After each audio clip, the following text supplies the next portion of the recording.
Hello and welcome to Since Attlee Churchill, the podcast about British political history since the Second World War. I'm Lee Evans, a historian of the Conservative Party. And I'm Richard Johnson, a historian of the Labour Party and Lee's husband. In each midweek episode, we'll be marvelling at glorious pearls of contemporary British political interest. But this week is a special episode. It's a live recording. We're here in Manchester at the Wharf Pub, and we are taking questions from listeners who are here in the room now. You can't see them, but nor can you hear them, but they are here. And we've got a whole set of very different and very good questions to go through, and I think we'll just dive right into it. So we'll start with our first question, which is from Alex. So Alex, you want to come up and ask your question? Thank you for being here today. On your podcast of the 28th of May, you talked about the Disney show Rivals and some of the political inaccuracies in there, at least from a UK perspective. So that's led me to ask, which TV shows do you think do a really good job at showing UK politics? So I'm not sure how many of you have seen Rivals on Disney+. It's Don't bother. People say the book is better, and, well, you would hope it is. Richard and I ended up being invited to go on to Radio 5 Live to talk about how politically accurate it was at reflecting politics in 1987. And the answer was not very. But I actually think capturing politics in an authentic way on television is quite hard to do in general, partly because, of course, huge amounts of politics are so boring it wouldn't be worth broadcasting, even if you could capture it accurately. I mean, the miserable television figures for BBC Parliament, I think, are a testament to that. Right? People do not find themselves gripped to what's going on in Westminster Hall, nor would they want to watch a TV show that necessarily captured what it was like to be reading a briefing paper or a white paper. But what I think some political TV shows do really well is take an essential truth about politics or about politics in a particular period in time and then parody it or expose it or make a big deal out of it. The great political TV show, I think, of all time, which is still stunningly funny, I don't quite know how they've even managed to do that, I think remains Yes Minister and Yes Prime Minister. And I think that's because that takes a fundamental truth about the way in which the civil service and ministers interact and just makes fun of it in a way which I think is, of course, in some ways unbelievable, because it's hard to imagine a genuine Sir Humphrey figure, but in many respects is also deeply believable because it has that core kernel of truth about how the short-sightedness of politicians and the long-term nature of the civil service sometimes clash. And I guess the thick of it, in a way, does a very similar thing about that particular moment in time, I guess, with Alistair Campbell and the Blair operation and their use of spin and their relationship with the media and how they manage themselves around that. So for me, I think in some ways it's very hard to really capture politics. But if you can capture that kernel of truth in politics, then you can still have a lot of fun with it. I think that's right. I think it's about seizing something of the essence of how politics operates, and then you can blow it up a bit and you can do a bit of a send-up, you can exaggerate it. The problem that I had with Rivals was that they weren't capturing, I think, the real essence of politics in any particular way. Politics was kind of bolted on to this story. Gilly Cooper, who's the author of the books that the series is based on, she has a series of, in the end, 11 books in the series. The series is not focused on politics, and she's not focused on politics. And none of that rang true. If she caught something about what she was talking about in Rivals was about this notion of kind of this unregulated television environment. People are putting ads on TV, running for office and so on. I mean, it just wouldn't work. It wouldn't be allowed in Britain in the 80s.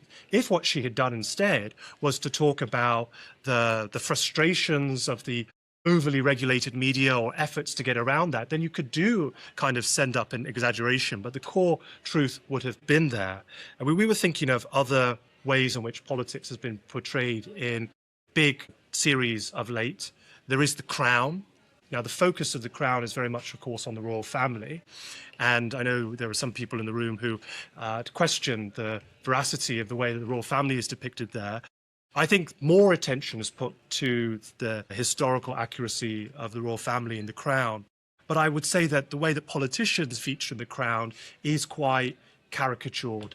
They are almost there as representations of themselves rather than as well-developed characters on their own. When you think about the meetings that the Queen has with her prime ministers in the Crown, the prime ministers are really there to be a device to develop the plot around the Queen rather than to tell you something about the nature of politics in the Crown.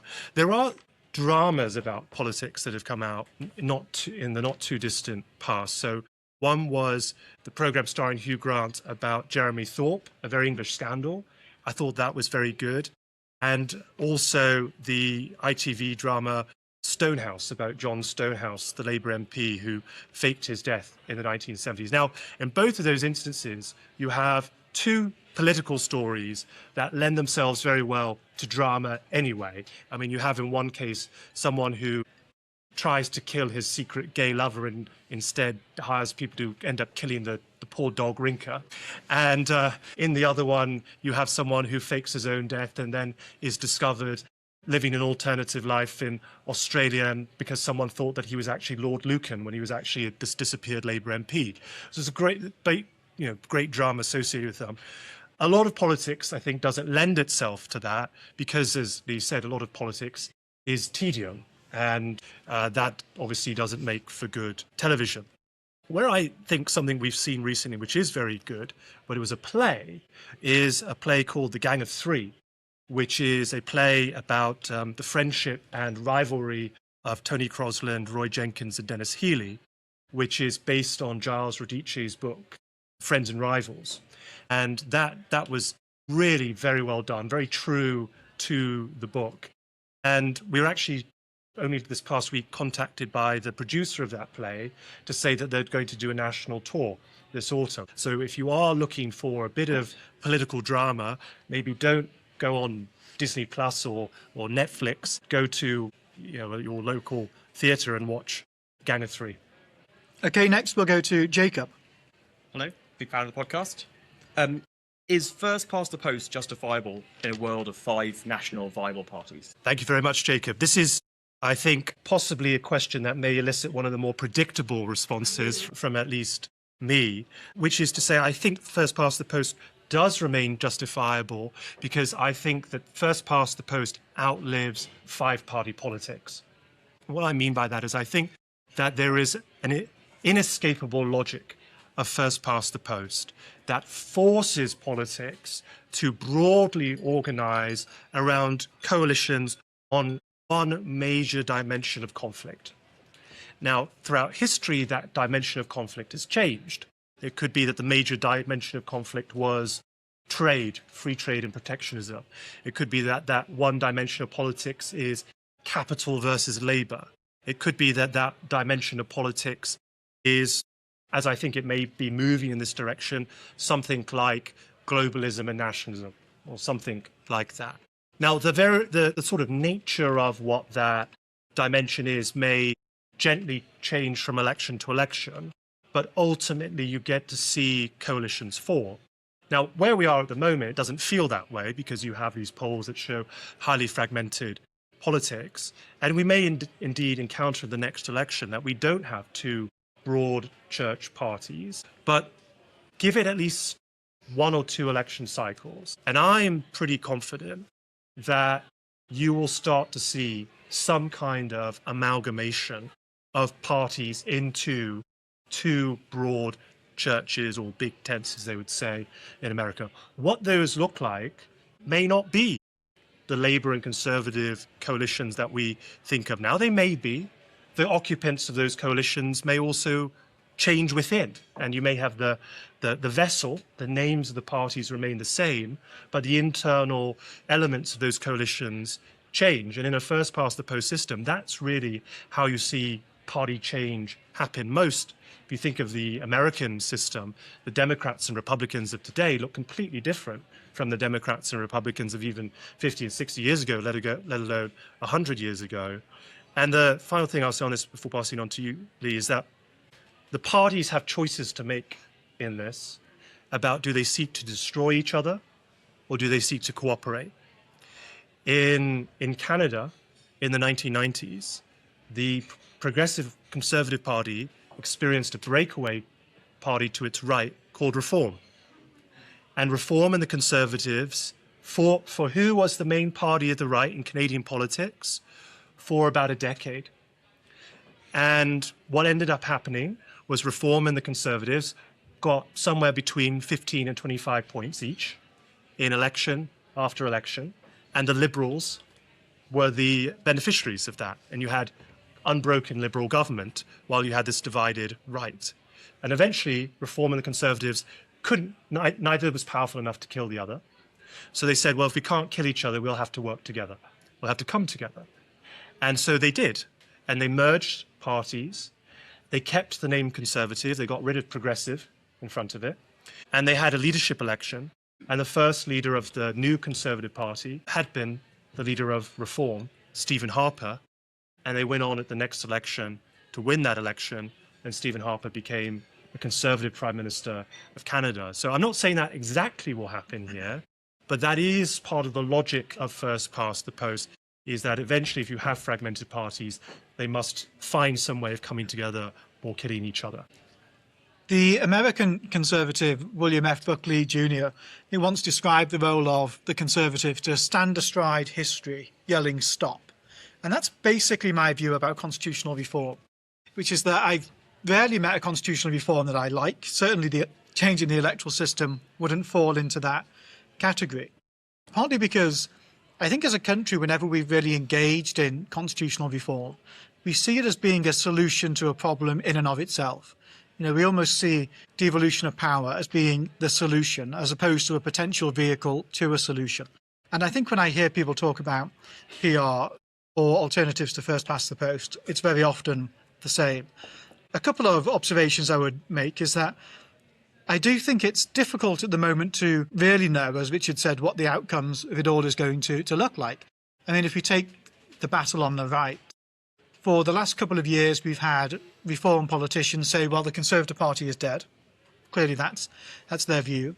And we've seen predictions. I remember there was a piece in The Spectator in March that basically said, after the May local elections, the Tories are over. Their poll share will collapse.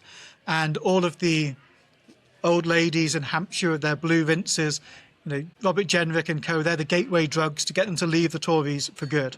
And whilst the Conservative position is obviously not where it once was and is not particularly impressive, it's also not dead either. It's remaining quite robust in at least the high teens. And really after at least 2 local election cycles in which Reform have beaten the Conservatives, Reform has had every tool that they would need, every weapon in their arsenal, I would have thought, to actually deliver that fatal blow, but hasn't been able to do so. So the challenge, I guess, for first past the post is that all of the parties do seem to have a core level of resilience, which will make that ultimate progress to having fewer parties and a larger vote share more difficult.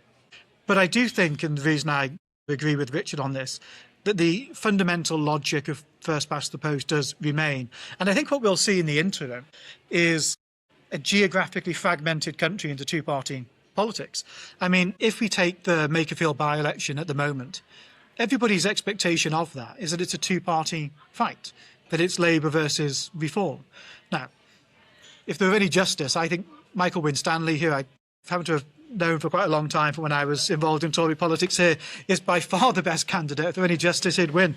But it's seen as a two-party fight, and the Survation poll all suggests it's a two-party fight.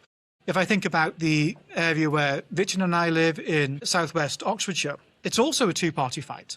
But there, it's 2 totally different parties. It's the Liberal Democrats and the Conservatives. And I think that's partly because the logic of first past the post still applies, but it's currently applying in a very geographically fragmented way. And I think once you go through 2-3 election cycles, I ultimately find myself agreeing with Richard. So, yeah, I think first past the post isn't just a reflection of politics, it also helps create a certain form of politics. And I think that will probably carry on being the case. Can I just make a small additional point, which is that I'm not saying that minor parties wouldn't exist under this idea that you'll return to two-party politics. You'll always have smaller parties under first past post, but it's about having 2 dominant coalitional parties. And smaller parties play an important role even under first past the post because they can be spoilers in an election. And that causes the more dominant parties to think about, well, we actually sort of may need to listen to these smaller parties, because if we shut them out too much, we don't incorporate them into our coalition or some of their policies into our coalition, they can then cost us seats in the election. So it's not to say that, first past the post, you only have two parties, but you end up having two dominant parties. All right, our next question is from Jordan. My question to you guys is, as someone who did not go to university, I found a passion for political history via speaking to elderly family members and second-hand books. I did email you. I DM'd you a couple of years ago about some book recommendations on a memoir. Thank you for that. How can you get the next generation to be interested in British political history, not just academics or graduates? Thank you very much, Jordan. Well, it's a great question. And you were telling me, Jordan, also we've corresponded about your grandfather, who was a constituent of Harold Wilson in Huyton, and that he corresponded with Wilson, although Wilson wasn't as diligent a constituency MP as I think some MPs might be today. Not that that's a bad thing, I would say. I think I'd rather have someone focused on the big political questions than being just a local caseworker. No offence, of course, to the question your grandfather asked, which I'm sure was very, very important. But it's interesting you had that connection to politics through your grandparents, because that's really actually how I became very interested in British politics. Long before I learned about it at school or university was through my grandmother. My grandmother was a very politically minded and interested person. I was her last grandchild of 10, so I was the youngest. She was born in 1921 and she lived into her 90s and was sharp right to the end. And she cultivated in me an interest in politics from a very young age. So I have a video of me writing a Queen's speech for her and getting her to do a state opening of Parliament in our sitting room, reading this speech about road safety, as that was the key commitment in the Queen's speech. And she was a red flag waving socialist and Republican. So there's a bit of the video at the end where she goes on a rant about how the royal family, she said, these people, you see the Queen with these corgis. Those corgis are treated better than some people in this country. And of course, you'd probably say, so they should be, Richard, because you're an animal lover. She says, the Queen doesn't take her dogs for walks. I'm in my 80s and I take my dogs for a walk. So it's very funny. But she, I can remember, oddly, I would have been 12 or something, speculating with her about whether Ted Heath was a homosexual. And I can remember her sort of saying, no, I think just a convinced bachelor. And throughout my teenage years, she used to write to me every week and send me clippings from The Guardian with her little scribbles of her thoughts on politics, and we used to talk about politics all the time. And part of that was my grandfather, who died fairly young of a heart attack, and I never met him, had been very politically involved. He joined the Labour Party in 1935, same year Attlee became leader, taking over from Lansbury, and basically gave his whole adult life to the Labour Party. He was a Labour councillor. He stood for Parliament in the 51 general election. She shared with me my grandfather's books and papers and photographs, a picture of my grandfather sitting next to Nye Bevan and my grandfather writing letters to Tony Benn and Tony Crosland and Shirley Williams and all of these things.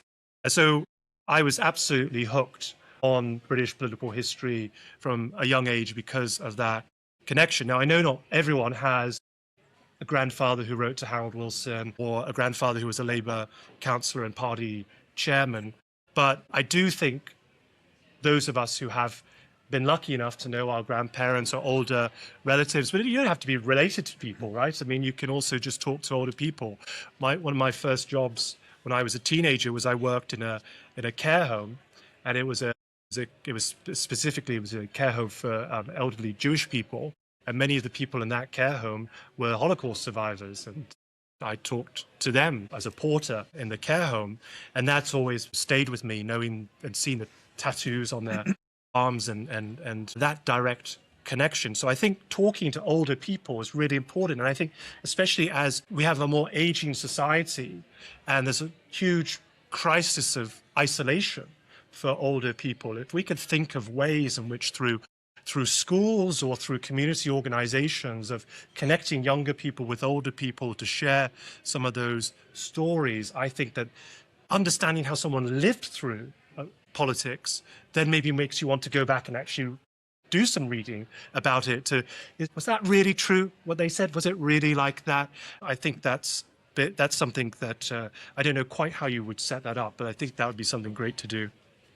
Yeah, so Richard and I loved this question, and it's in part because, and this is our guilty secret, that neither of us ever studied history. Now, we both did a degree called Social and Political Sciences, and history in part was, of course, connected to that in some degree, but also just a passion project.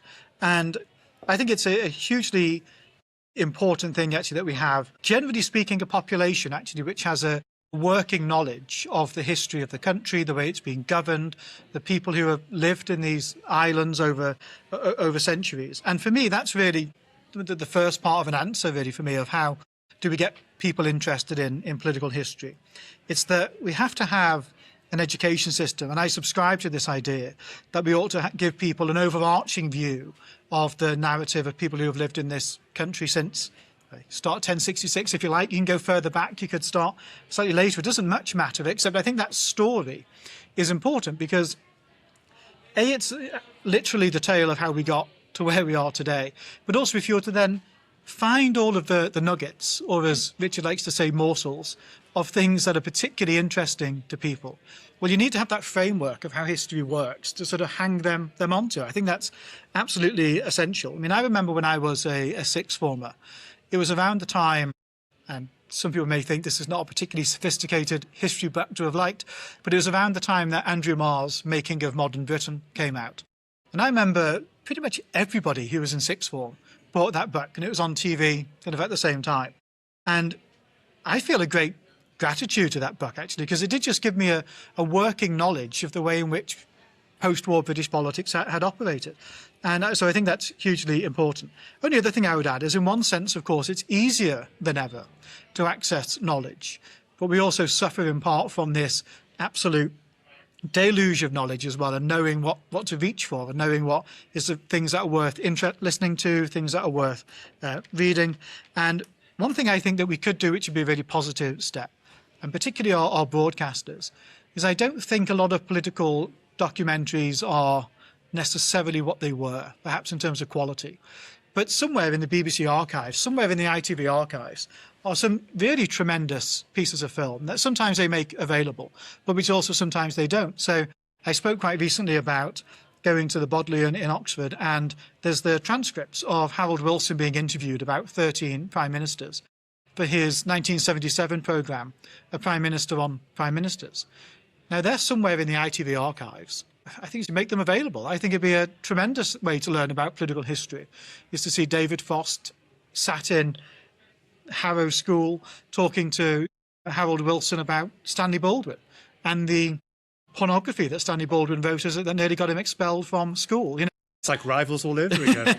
It's a slightly oversized part of the interview, actually, is talking about, having read the transcript, is talking about that particular story. It's like tangent, because it basically, Stanley Baldwin gets in appalling trouble for writing this explicit sort of story and posting it to a cousin of his, I think it was, who was at Eton at the same time. And the headmaster finds out. Reading between the lines, I think he batters him for it, basically. And Stanley Baldwin switches off from school for the rest of his time at Harrow. And you'd think he might then recover from that, except he then goes to Trinity College, Cambridge, where the former headmaster of Harrow has just been appointed to be the master of the college. So this person then hangs over him for the rest of his education. But yeah, I think we should bring a lot of those documentaries, etc., back, because I think it's a great question, because it's so important. I mean, there is more and more on YouTube now. And I think when I was a teenager, I would have, YouTube did come into being while I was a teenager, but it didn't have all the stuff now on history. And I think that is a great advantage now, where you can just go and watch some of these original clips or some of these documentaries. I'll do a shout out for one of our favorites, Yesterday's Men, about the Harold Wilson shadow cabinet in the 1970s. And it's done by David Dimbleby, one of his early works. It's a bit cruel to the members of the Labour shadow cabinet, I have to say. And as a result of that documentary, Harold Wilson refused to ever speak to David Dimbleby ever again. completely blanked him for the rest of Harold Wilson's life. Should we go on to our next question? Yes, absolutely. So that's Camilla. Do you think the Manchester politicians of today are more or less substantial than those in its history? And what does this say about the quality of our politicians today? Well, if you go back 125 years, I guess we'd be in the city, give or take, or the city region, as now is, of Winston Churchill, when he was an MP in Oldham, and also Balfour, when he was an MP for part of Manchester as well. So two of the sort of titanic figures, sort of the first half of the 20th century in Edwardian politics, in particular in Balfour's case. So, I mean, I think since then I think we'd say it's a decline. I think it's, I think... Well, I don't know if you've noticed, Lee, but Winstanley aside, I think it's quite likely that Manchester could soon have another Prime Minister. It could. But I guess what we'd say about Arthur Balfour, I think he's one of the greatest minds and one of the worst leaders that we had in the last century. So it's, if Andy Burnham is not one of the greatest minds and he may be one of the better leaders, we'll find out. But my caution almost with sort of being too rose-tinted about the past is that very often you don't know who the heroes are at the time that they're going about politics. So it's Churchill, of course, is the cliched example of that, of when he was ratting for one party and then re-ratting back again. But when he was having the disasters of Gallipoli or the Gold Standard, and you look at the end of his career, or the near end of his career, of course, and everything then suddenly is forgiven. Such was the scale of his achievements in the war. But of course, it doesn't always feel like that at the time. And the other thing I'd say is that it's really easy to remember the heroes. You forget the duds. We all forget the MPs who amounted to nothing at all. And there were lots of them. And we also all forget the MPs as well who, much more than I think would be the case now, irrespective of what Hannah Spencer might say, spent a lot of their time in the chamber just drunk, in the past, which was perfectly plausible that a great many of them did. And you see it sometimes in diaries and in anecdotes that people say about it. Very near to where I grew up on the Wirral, there was a Tory MP called Barry Porter who died in office, and there was a by-election just around the time of the 97 election. And I remember years later when I met the MP who was representing the neighbouring seat, and he said to me, he was a member of quite a famous little club on the parliamentary estate called the Breakfast Club. And I was about 13, so I was totally naive as to what he meant by that. So what it meant was that they start drinking at breakfast. So yeah, I always try not to be too rose-tinted because we forget those people and we remember the real icons. But I think give us a Churchill, give us a Balfour, maybe over a Burnham. Well, we this morning actually did another live event, which a couple of you in the room, Gluttons for Punishment, were at that as well. It's very kind of you to come this evening. And that was with Manchester Histories Festival, where we were asked by the organisation to focus on Manchester MPs from history and to look back at some of those. And so Lee and I chose two each. And mine were John Robert Clines, who was... the title was called Chairman of the Parliamentary Labour Party, was in effect the leader of the Labour Party in the early 1920s, and was the leader who led Labour into the 1922 election, when Labour for the first time became the official opposition. It became the second largest party in Parliament, and until who knows when, has never dropped below that place since. And so it's obviously a very significant election. Clines is an extraordinary figure. He's someone who started work in the mills as a little piercer, which is threading the needles under the heavy machinery in the mills from the age of 10, starting work at 5 a.m. And he said in the winter months, Sunday was literally the only day he would see the sun, because he would go into the factory before the sun came up and he'd leave the factory after it had gone down. And so an extraordinary life. He never made it to number 10. He was deprived of that by a Labour leadership challenge by Ramsay MacDonald. After that 1922 election, no gratitude in the Labour Party, really. And by 5 votes, he was ejected as Labour leader. It turns out it's the only time a Labour leader has actually lost a leadership challenge until... let us see. All these records may be changing before our eyes, but an extraordinary figure. And he was the MP for Manchester North East from 1906 until 1945, with the one exception, he lost his seat in 31 but gained it back in 35. So for nearly 40 years he was MP for Manchester and very prominent figure. He was Home Secretary in the MacDonald government and also basically Deputy Prime Minister in the first MacDonald government. He actually lived in number 11 Downing Street. MacDonald saw him as so important that he told Philip Snowden, his Chancellor, he had to stay in his flat in St. Ermons so that the Kleinses could live on Downing Street. Which is, just to think about that, in 20 years, a man goes from working in the Lancashire mills to living on Downing Street. An extraordinary life. And there are others that we talked about. I talked about Harold Lever, who was a very significant figure in the Wilson government. He was known as the minister to the Prime Minister, a kind of financial whiz and advisor to the Prime Minister.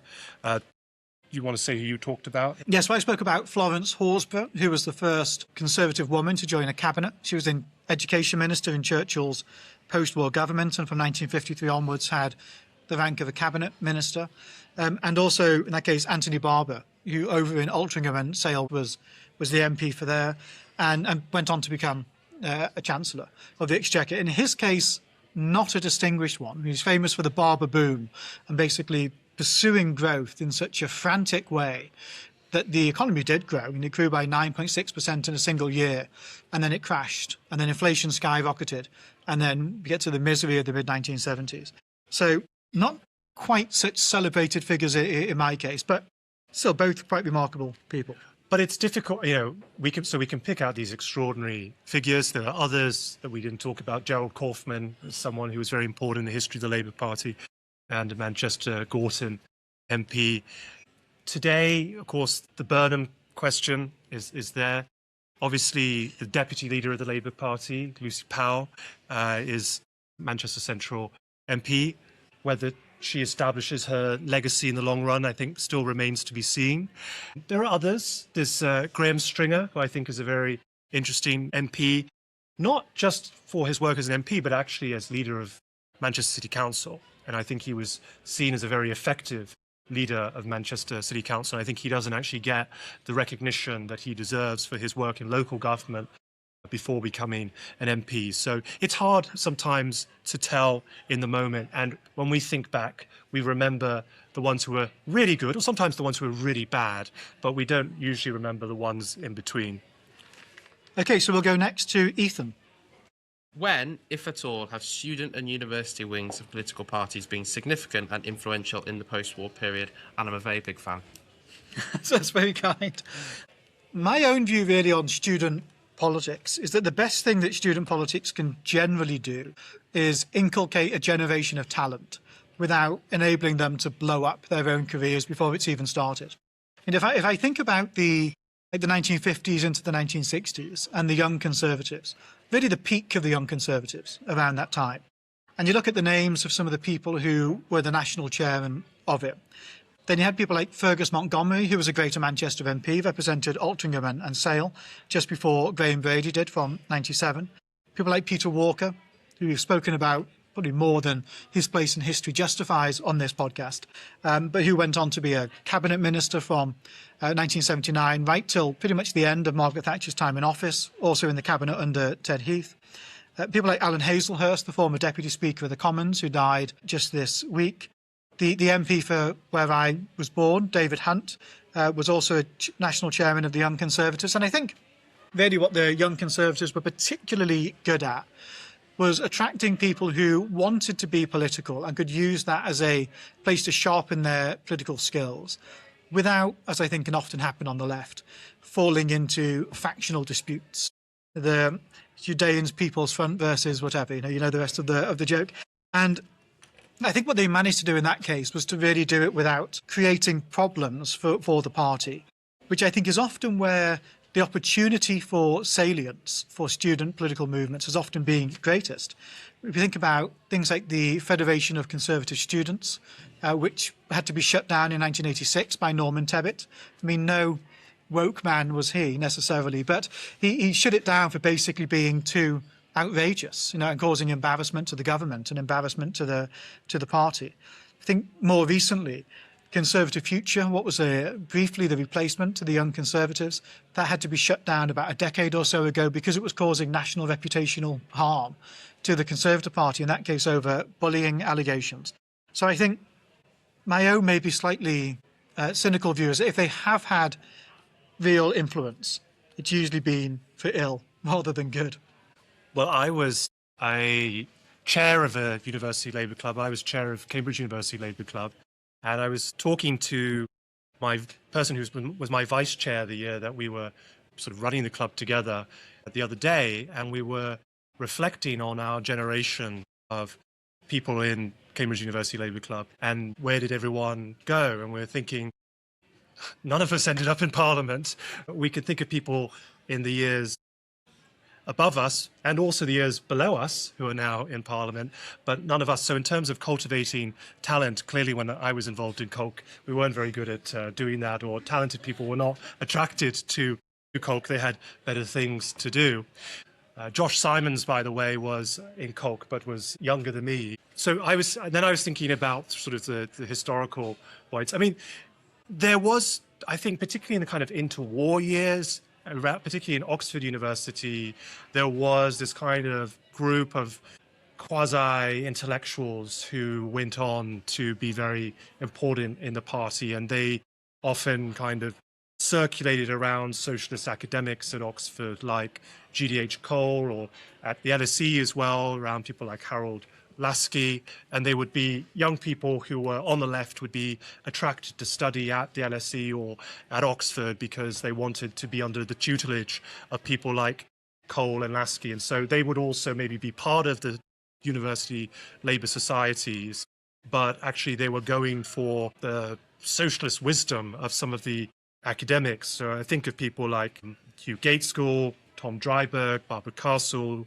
Hugh Dalton, Tony Crosland, Roy Jenkins, Dennis Healy, in their different ways circulating around either labour societies or around socialist academics at university, and then obviously going on to be very influential in the Labour Party. In terms of a student wing or student movement having influence within Labour, as Lee says, it's quite often usually as a source of embarrassment for the party. Where there was an example I can think of where there might have been some strategic heft that the youth movement had was in the 1980s with the young socialists in the Labour Party and those battles over militant and the control of the party from the left, the harder left, and the Labour right. And the young socialists became a sort of hotbed of youth militancy and indeed militant itself, and used the position of the youth wing of the party on the National Executive Committee as a bit of a foothold for the militant tendency in the National Executive Committee. But obviously you're one of a much larger, somewhat labyrinthine, not particularly democratic body. So the overall influence of the Labour Young Socialists, even at that point, I think, is somewhat muted, really. Okay, we're on to our penultimate question, which is Annie. Thank you. My question is allowing Andy Burnham to run one of Starmer's biggest own goals? Ooh, good one. So back when the Gorton and Denton by-election was called, or actually before that, I thought it was very likely that the Labour National Executive Committee would block Andy Burnham from returning to Parliament. I remember saying this last year when I was talking to people in the know about it, who told me I was completely wrong to think that the NEC would dare block Andy Burnham from returning to Parliament. And then that's exactly what the NEC did in the Gorton and Denton by-election. And I thought, well, the NEC is heavily influenced by the party leadership at the moment. It's politically very tilted towards the leadership line. And why would Keir Starmer just allow his greatest political threat to walk back into Parliament? Now, I actually continued to think that the NEC would block him at the time that Josh Simons resigned in Makerfield for the same reasons, because I felt that if Burnham comes back into Parliament, it's very, very likely that Keir Starmer's days as Labour leader and Prime Minister are numbered. John Robert Clines will no longer be in a club of one. And so what changed? Well, I guess part of it, of course, is after the local elections, there was this reality check that the party had about its position, where before that, with the polls, it had been maybe more theoretical than real. And so maybe there was this sense that Starmer couldn't block him this time. I think there's also the other factor that people need to remember, which is that we now know Wes Streeting had already told Keir Starmer that he was going to challenge him for the leadership earlier that week. And it looks like, in my view, Streeting was on the verge of announcing his challenge to Starmer when Josh Simons resigned. I think the problem that Streeting had was not that he didn't have the numbers, but that he didn't have enough numbers on the backbenches. So what he would need to do would actually be to get frontbench MPs, ministers, to resign as ministers, to come out to back him in order to set up his campaign. And I think that probably would have happened if things had been allowed to play out more. And so I think maybe, I don't know, from Starmer's position, he took the view, well, rather than my government collapse around me right now, and given the huge amount of pressure I'm facing to put him on, maybe I take the risk with Burnham that he stands in Makerfield. There's still a chance he could lose the seat. And if he loses the seat, then I'm actually in a much safer position than I am right now, being challenged as close as I am to the local elections. It's a huge risk, and it looks like Burnham's had a good campaign and Reform has had a bad campaign. And so, my expectation now is that Burnham will likely win the seat, but it's not for certain. But perhaps that was the best set of cards that Starmer could play at that moment, given everything else around him. So I think that's probably why he did it, and it may have made sense in that moment in a way that it wouldn't make sense if you took out the Streeting dimension and the notion that you'd have loads of ministers, including, I think, cabinet ministers, who were poised to resign that weekend if Simons had not resigned as MP. I guess at a big level, zooming out ever so slightly, I think Andy Burnham should be an MP. I think fundamentally, you want your best players on the pitch in politics. And Andy Burnham is clearly one of the more talented Labour politicians. And the House of Commons is still the biggest and most important arena in British politics. At least I still feel that it is. And given that Labour's going through this leadership tumult, I think it's probably a good thing that he's at least got the chance to try and prove himself in Makerfield to get on the ballot, given that we don't allow, as say they do in Canada, people not in the Commons to just run for the leadership. So I think it's correct that it's happened this way. But I think it's undoubtedly a humiliation for Keir Starmer. And it's rooted, for me, in what is often one of the recurring features of Keir Starmer's leadership, where he digs in on an issue and then is forced into changing his mind and then tries to make a virtue out of the new position. I mean, the most obvious one is the two-child benefit cap, where they were taking the whip off Labour MPs who voted to get rid of the two-child benefit cap, and they now claim it's the proudest thing they've done in government. It's absurd. I think it's really absurd. And it's a sign of Keir Starmer's weakness, I think, that he gets battered between these positions and then has to try and justify them. In the case of the forced about turn, and I assume it was forced for the reasons Richard explained about Andy Burnham's candidacy, I think certainly part of the rationale must have been that it would buy Keir Starmer at least some time, because there would be this pressure to say, well, the contest can't begin till we at least know if he's capable of putting himself forward. But really, I think it's just a tragic end to what I think will be and ought to be the end of Keir Starmer's leadership and the whole management of Andy Burnham as a figure and of his potential comeback as an MP. Just shows why Keir Starmer has been a really poor party leader. When we think about some of the great party leaders, particularly in Labour, this party riven with factional divides, and we think and celebrate people like Harold Wilson and the way they kept the party together. I think none of the deft ways in which Wilson and others managed the party have ever been in evidence with Keir Starmer.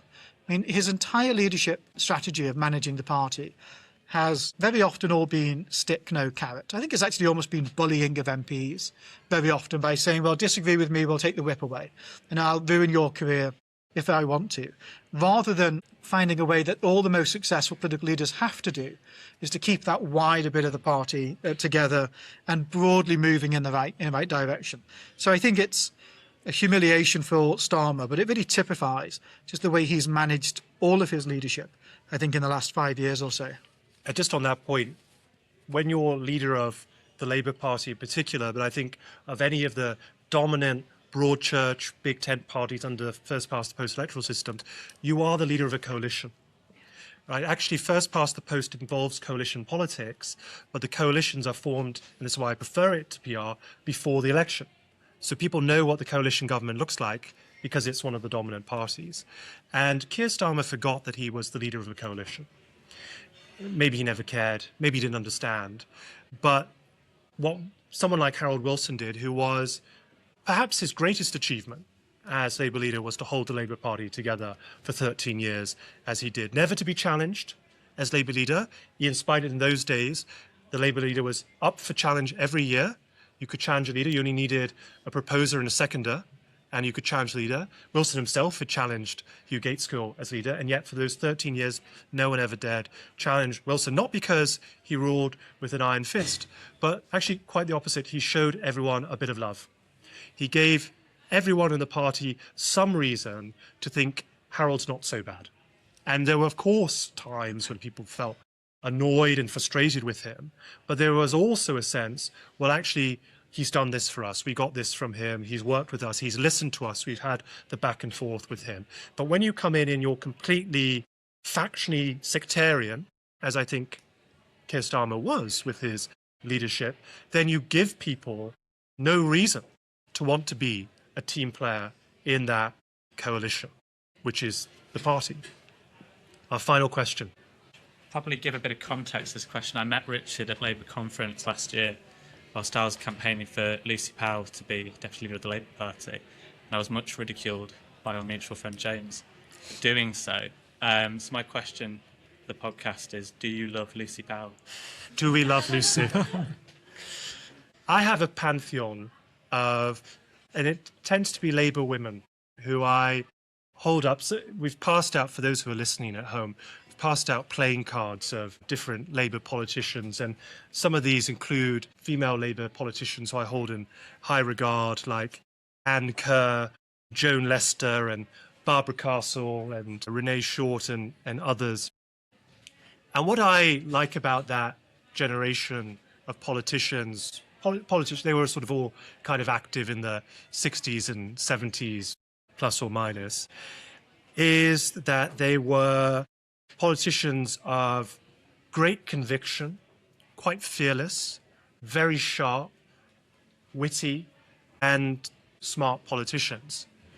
Now, I'm not saying that Lucy Powell lacks all of those qualities, but I think there's still time to develop some of that and to put that more on show.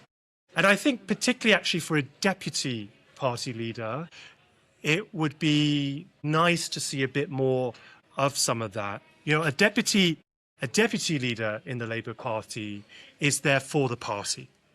This is the person who's meant to understand the pulse of the party, to give the party that sense of additional love, actually, thinking about what I was talking about before, and is also meant to show something of the best of the party. I think of deputy leaders who were very good at this. You might think of someone like John Prescott.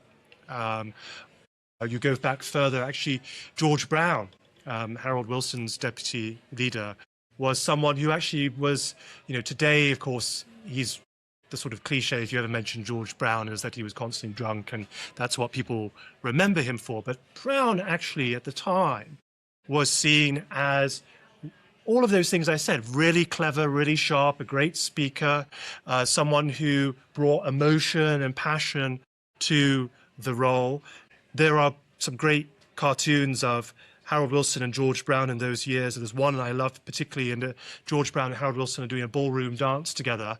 And Harold Wilson says to George, "No, George, I lead." Lucy, maybe she's still new to the job, so she may be finding her feet. For what it's worth, in the deputy leadership contest, I did vote for her, but the candidate that I wanted to stand for the deputy leadership was Emily Thornberry. And I think Emily Thornberry does demonstrate a lot of those characteristics that I've just mentioned. There's a little air of chaos around it, but that's all right. It's part of the gaiety of the nation. There's a bit of fun, a bit of camp. That's good. But she is someone who isn't afraid to speak her mind. Sometimes it gets her in trouble. She is someone who can add something of a bit of a different personality from the tedium of politics, which is there, which we talked about actually in our answer to our first question. So do I love Lucy Powell? Maybe I don't love Lucy. I like Lucy, and I would like to learn to love Lucy. Okay. Well, I didn't have a vote in the deputy leadership contest for the Labour Party, but I do think Lucy Powell's the only time I've ever written to an MP as a constituent. But when I lived right near here, but I completely forget what it was about. I think she has an important political quality, which is that she's been lucky. And to some degree, you create your own luck, but she's managed to create a bit of luck, and she's been in the right place at the right time. She got lucky, bizarrely, when Starmer sacked her from the government. She got lucky then, of course, with the implosion of Angela Rayner's career, at least temporarily. And then she got lucky by being the only non-government candidate nominated for the deputy leadership at a time when the government was very unpopular. So to a degree, she's created luck, and I think that's a really important part of politics. My feeling since she got the deputy leadership is that she hasn't created her own space within the party for her own ideas or the things that she really cares about to try and push Labour in a slightly different direction. Really, she seems to have been portrayed as being Andy Burnham's voice on the NEC, which I'm sure is something she would rather resent being seen as. But that has basically been, I think, how a lot of the media have portrayed her. And to fight against that, I guess, ultimately, that's on her. I feel really cruel in saying this. Do it.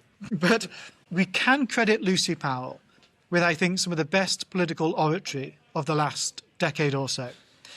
And it's about the Ed Stone, when Ed Miliband chiselled his pledges into the stone.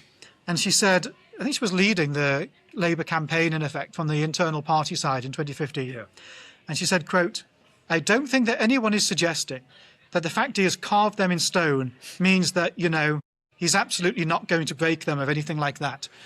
And what I love about it is the hesitation where you can see and she's reaching for a metaphor, and then it dawns on her that the metaphor is carved in stone. Which, of course, they have been. So for that, at least, we can be very grateful to Lucy Powell.